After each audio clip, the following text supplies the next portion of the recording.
I'm Sharon Teeter, and I'm here in the historical Hewes Mansion in beautiful Old Town Tustin.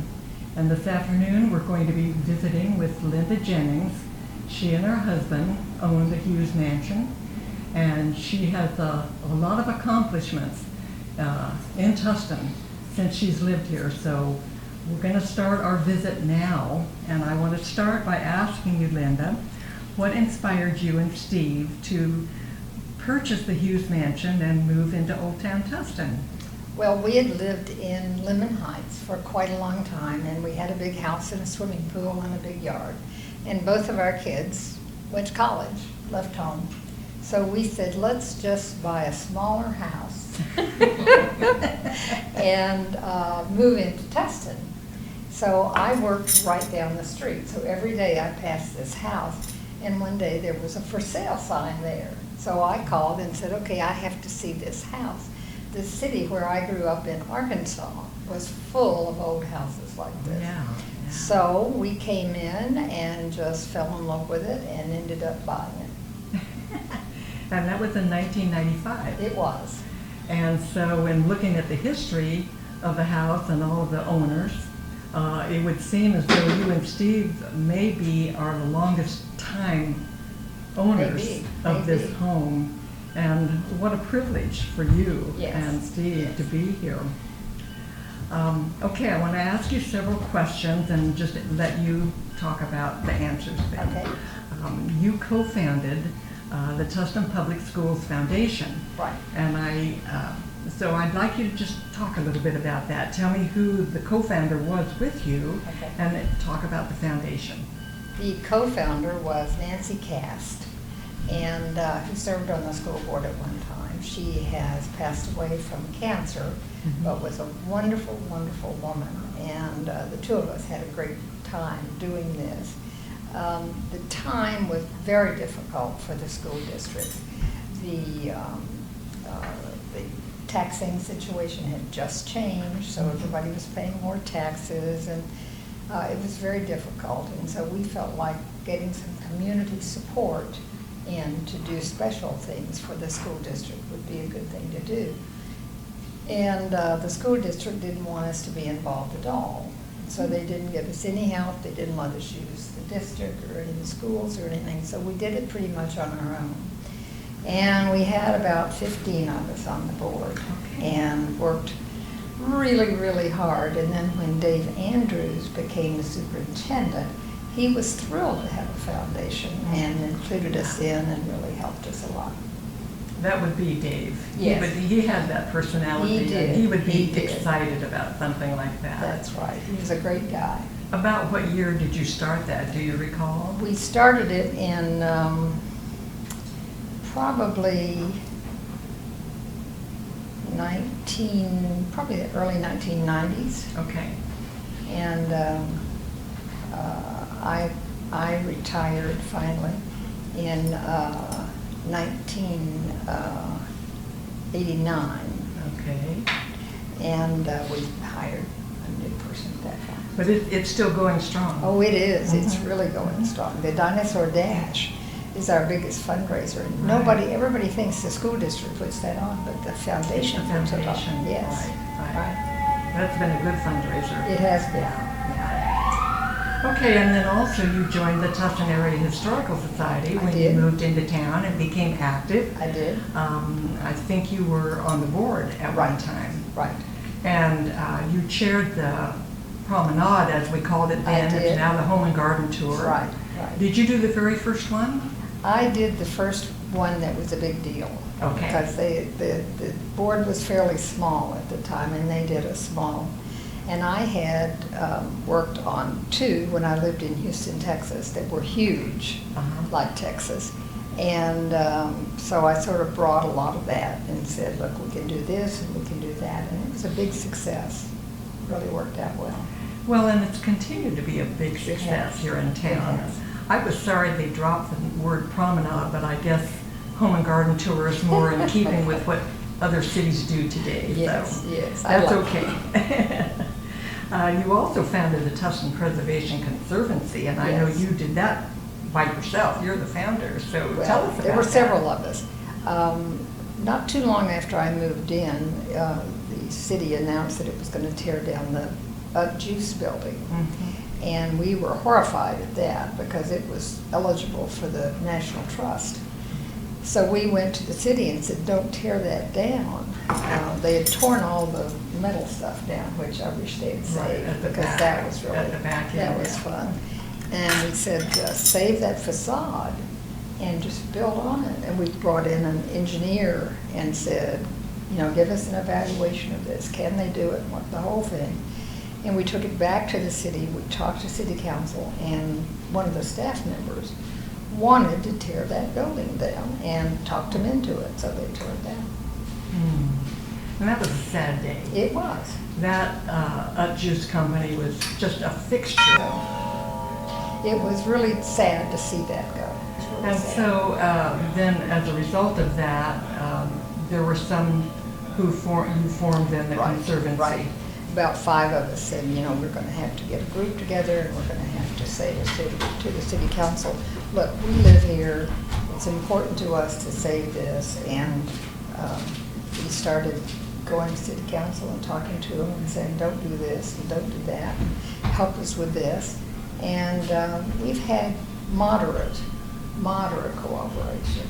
Well, and that's better than none. That's right, that's right. But I think one of the big goals of the Conservancy is preservation Yes. of the old buildings and trying to keep the history here and keep it alive. Yes, and yes. fight for it when you have Absolutely. And say to people who own houses here, here's what you can do, but here's what you can't do this. Yeah. So go to the city and talk to them, and the people in the city are much more flexible.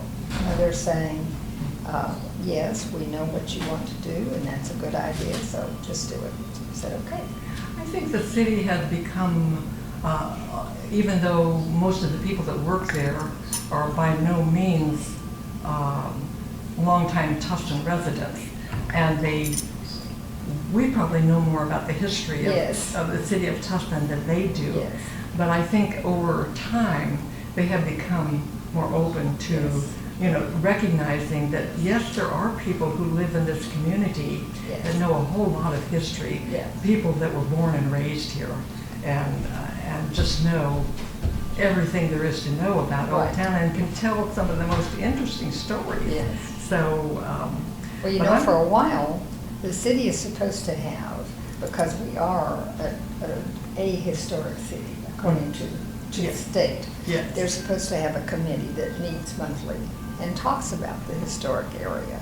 And because people in the community that have a question can come to that group and go to staff and whatever, and it works fine. Mhm. And the city decided that was too much trouble and just said, well, we're not going to do that, we're going to give it to the planning commission.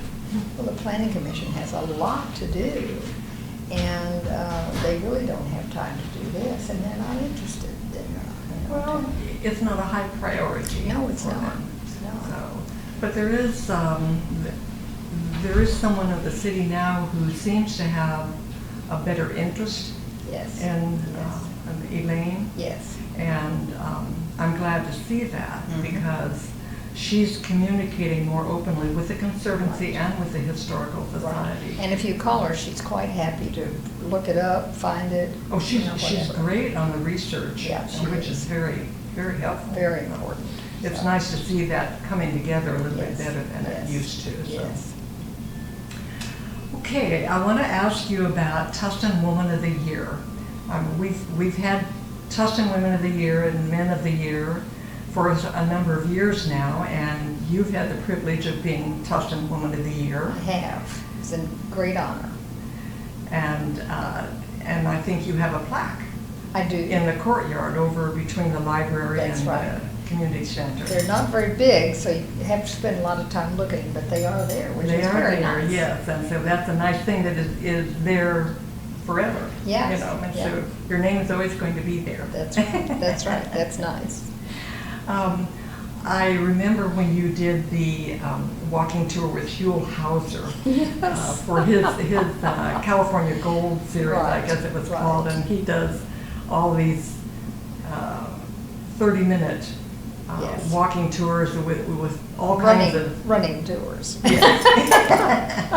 And so, tell us a little bit about that. I know it was quite an interesting adventure for you. It was. Well, I really hate to admit this, but they called me months ahead of time and said, we have someone coming who wants to do a tour of Old Town. Would you do that? And I said, well, of course, I'd be happy to do that. And I got 2 or 3 more calls. Now, are you going to do this tour? Yes, I'll do the tour. No, who is it? Well, we don't know. And nobody would say who it was, and I was not concerned about it. You know, okay, I'm going to take someone on a tour. That's fine. So finally somebody called me about 3 days prior and said, it's going to be Hewes Mansion. And I said, now who is that? And they were horrified to think that I did not know Hewes Mansion. So I had to come back and turn on TV, and I saw 2 of his programs, I think. And they said, now he's going to want to see, they named the things he'd probably want to see. And I said, well, those are good, I can do that. And at that point, I knew what he looked like and kind of knew how to recognize him. And so we 3 or 4 of us were in the museum that day, and he was coming at 12 o'clock or something. He arrived about 1:30, and he was late, and he was running and going, and he was a very energetic man. And he had his camera guy with him, and he came outside and he said, well, Linda Jennings, what do you do, and all this, and I'm saying, well, you know. So we had planned where he would go, which would be on the main street. And so we went in the museum and we saw some things in there, and then we went into the barber shop. Thought he'd enjoy the barber shop. And then he saw Mrs. B's shop across the street, and he walked right across Main Street, right through the cars, and they were trying to stop, and of course I'm behind him, and he's, what, 6'2" or something, Yeah. and I'm trying to get along behind him, and he goes in and starts talking to Mrs. B in this loud voice and goes on and on. He's very funny. And so then when we finished all of that, we were going to go to the barbecue place that's down there. So he said, all right, get in the car and we'll go. So we got in the car, and I said something to him, and he said, yes. Okay, so I said something else, and he said, no. And he just had nothing to say. He was absolute business. When the camera was on, he was funny and charming and all, but when the camera was off, he was business. He was polite, but it was pure business. So he wanted to know where I lived, and I said, oh, well, just turn here and I'll show you my house. So we came here, and he said, okay, let's get out and chat for a minute. So we got out and stood in front of the house, and he said, Linda, you didn't tell me you were rich.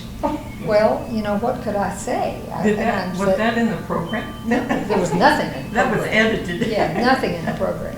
It was in the TV show. And I said, no, I'm not rich. It's just a big house. So then we went on to the chicken place, and he had a sandwich and all that, and talked to all the people there and had a great time. And then the really nice thing was we had everybody go to the barbecue place when the night that was going to be broadcast. And we had, I don't know, 20, 30 people there to watch the broadcast. And he called. And he said, what did you think? And I said, oh, we just loved it, and on and on. So he was a very nice guy, and he enjoyed it. And of course, the museum has enjoyed having that too. Right, and there's a picture in there in the museum of you and Hewes Mansion and Tim. There was 2 other people. Bill Finken. Oh, Bill Finken. Bill Yeah, Finken. yeah. Denny Hayden. Yeah. Denny Hayden, yeah. Yeah. I was thinking that you had gone to the blacksmith shop too, but that Oh, wasn't. we did, yes. Okay. We went to the blacksmith shop, and he was so funny because, you know, the blacksmith was he was so excited that he was coming because he knew it. So we got in there, and the blacksmith has his hat on, and he's got his goggles, and he's got his overalls on, and we come in, and I say, well, here we are, you know, and here's our friend, and the TV camera's here and all. And so the blacksmith starts pounding and pounding, and sparks are flying up, and we get over closer, and the blacksmith is pounding and pounding. Hewes Hauser is trying to get away because the sparks are everywhere.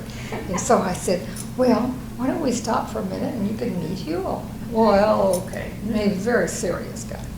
So we sat down and talked to him for a minute. And Hewes didn't like any of that taping and came back 2 days later and did it all over again. Oh, From the blacksmith. Oh, wow. But that was included in the program that went the there. second one Mhm. was included. Yeah. So that was pretty good. That was really funny. Well, and then we happened to share a time over at Chapman University. Yes. After Hewes Hauser passed away. Yes.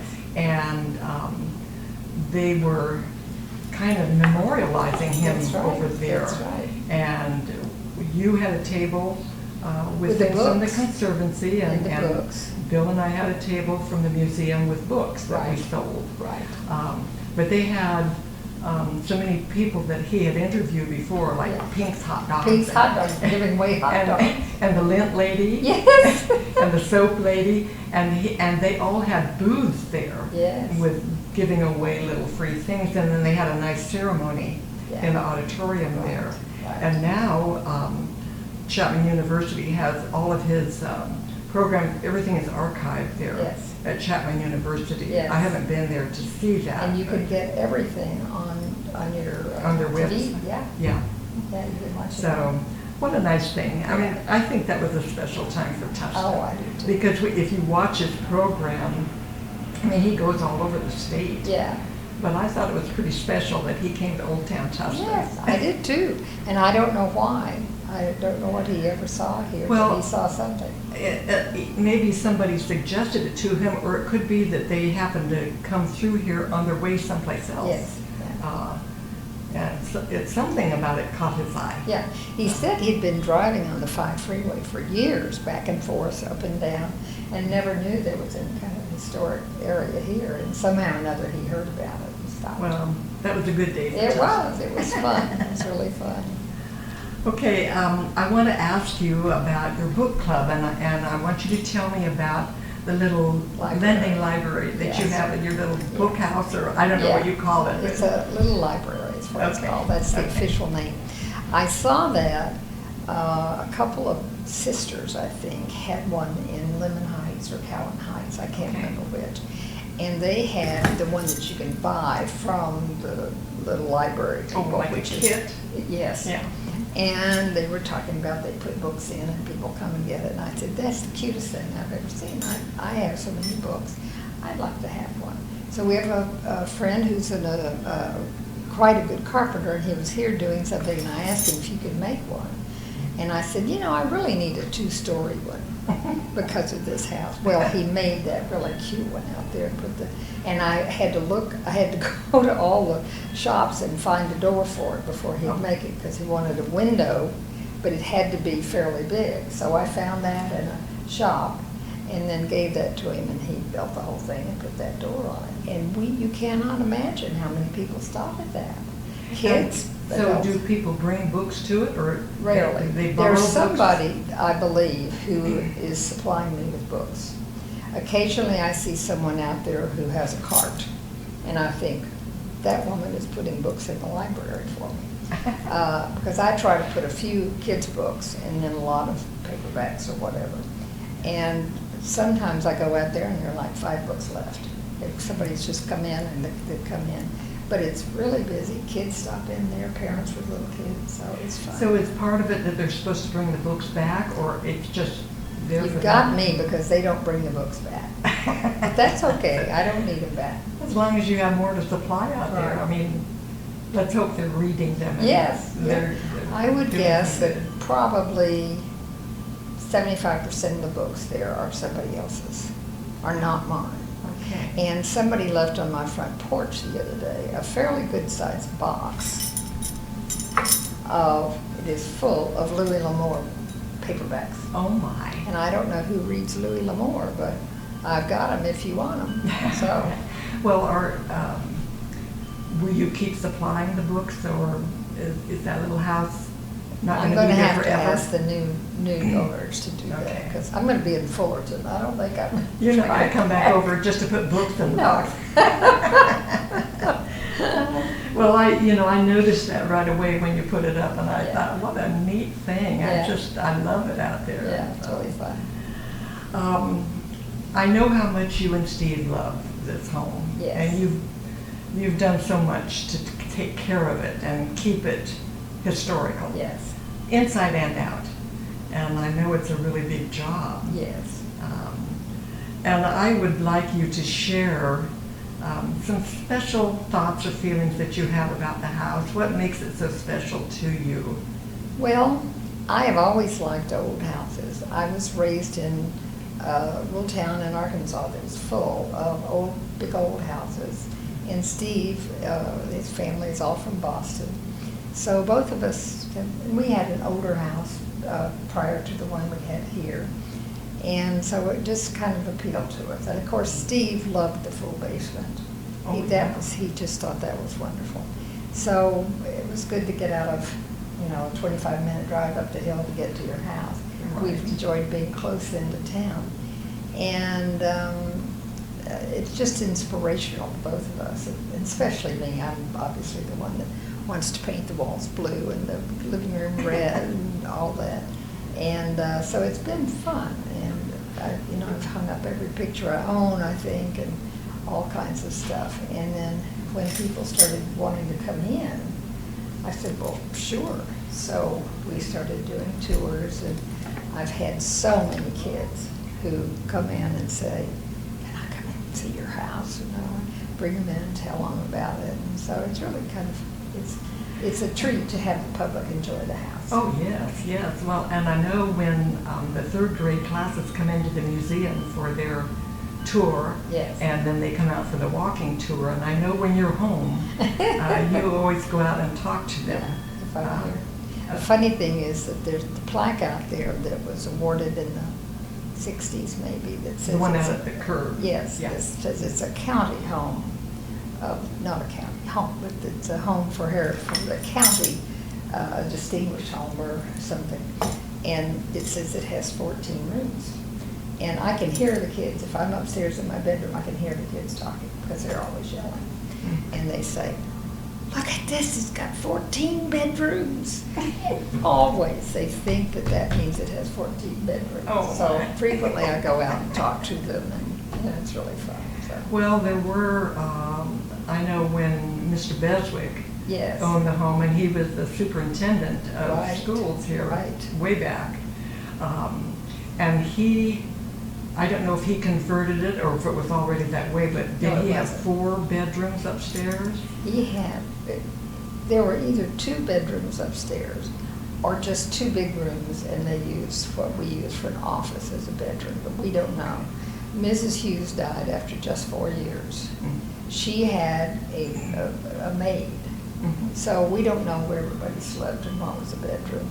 Our bedroom is the same size as the living room, so it's a big room. Okay. And there was one other bedroom, which is the one over here, and there's a balcony off of that. Okay. Mr. Beswick added 2 rooms to the back, raised the roof so that the walls are 6 feet, because the walls came down to about here. And instead of redoing all the walls, he just added to them. So upstairs, frequently you can see where the old wall used to be. And the windows, it's like, okay, this is where the old window used to be. And it's fun to just leave that there so everybody can see it. And I don't know how many rooms he had up there, but they're 4 bedrooms, 2 of which are big. Well. And one time, and I'm so sorry about this, I had a tour going on, probably for the museum, and I was helping in the family room, and a woman came up to me, an older woman, and said, I lived in this house when I was a teacher. And I said, oh, I would love to hear about it. Well, of course, I wasn't there to tell her about it, and she eventually left. And I was really, really sorry that we didn't get to talk. Well, and the reason he did that is because the school teachers were maiden school teachers. They could not be married. Yes, yes. And so he created this so some of the teachers could live here Yeah, in this home. yeah. And they also had to go to that church. Right, every Sunday, that was Yes. required. Yes. They had to go to church. My, how things have changed. Isn't that the truth? You know, I mean, my daughter-in-law twice, now there's a bathroom right here. My daughter-in-law twice has filled up the bathtub or taken a shower or something, and water has poured. Oh, my. oh my, and she's, as you can imagine, horrified. And we discovered what it was. There's the floor up there is just planks, planks. And then there's something over it, and then it's carpeted.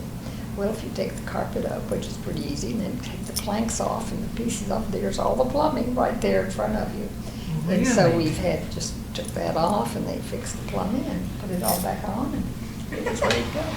It's a very funny house, so.